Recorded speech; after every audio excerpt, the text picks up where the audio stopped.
Perkenalkan, kami dari tim 1. Di sini kami akan menjelaskan tentang kelenjar timus.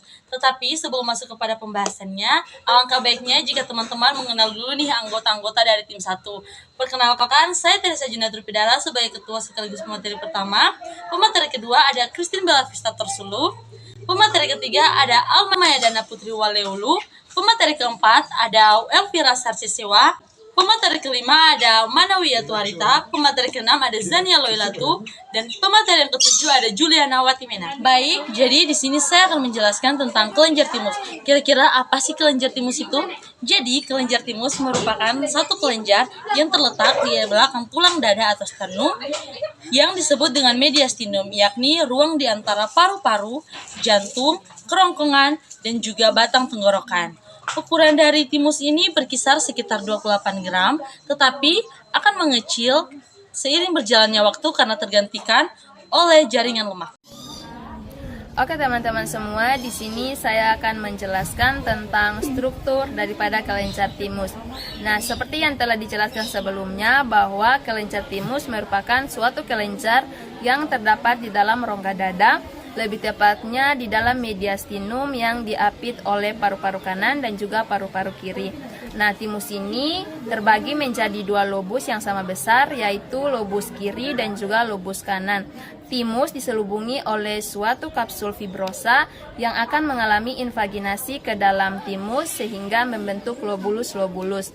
Nah, secara histologisnya, timus terbagi menjadi dua bagian, yaitu korteks atau bagian yang lebih gelap dan medula atau bagian yang lebih terang. Yang pertama adalah korteks atau bagian yang lebih gelap.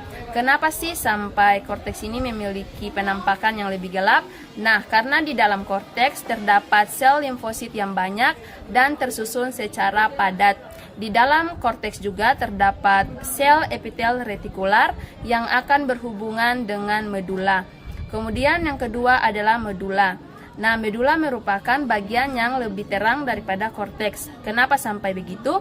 Karena di dalam medula terdapat sel limfosit yang lebih sedikit dan tersusun jarang-jarang.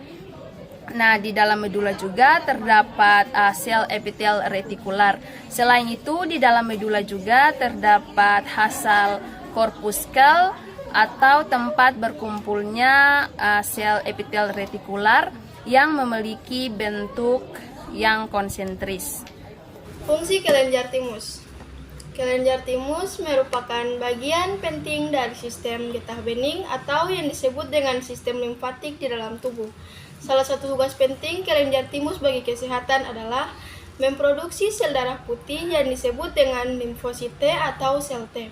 Sel tersebut merupakan bagian dari sistem kekebalan tubuh yang berfungsi untuk melawan sel kanker dan mikroorganisme penyebab infeksi, termasuk berbagai macam virus seperti virus corona yang masuk ke dalam tubuh.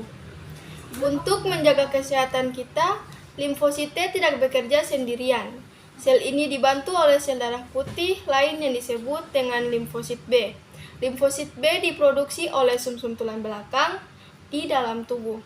Sel darah putih ini bertugas mendeteksi zat tertentu, benda asing, dan mikroorganisme yang dianggap berbahaya di dalam tubuh, lalu memproduksi antibodi untuk melawannya. Baik teman-teman, di sini saya sebagai pemateri keempat, saya akan menjelaskan tentang karakteristik kelenjar timus.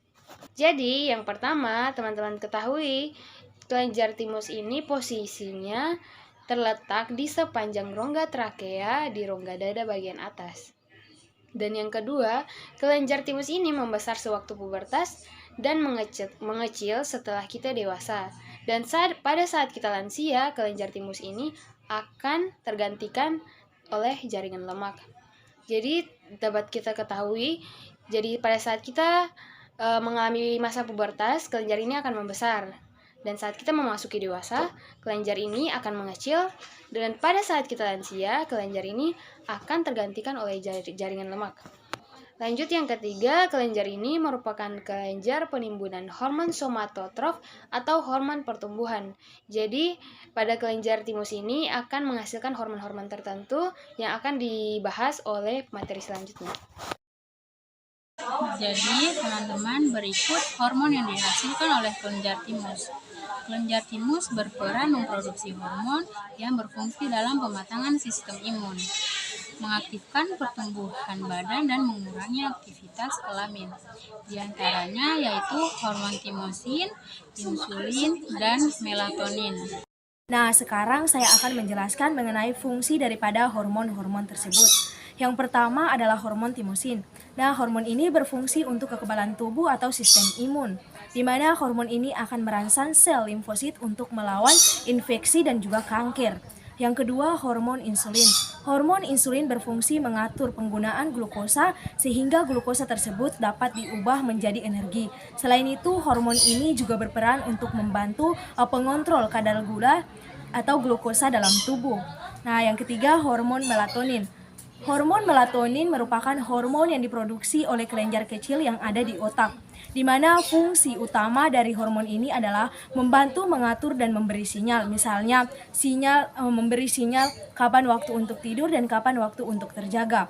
Nah, selain diproduksi secara alami, hormon tidur ini juga bisa diproduksi dalam bentuk suplemen untuk dikonsumsi, seperti yang terdapat pada pil tidur. Oke teman-teman, di sini saya akan menjelaskan tentang gangguan atau kelainan yang ada pada kelenjar timus. Ada beberapa gangguan yang akan saya bahas. Yang pertama, hipoplasia atau plasia timus.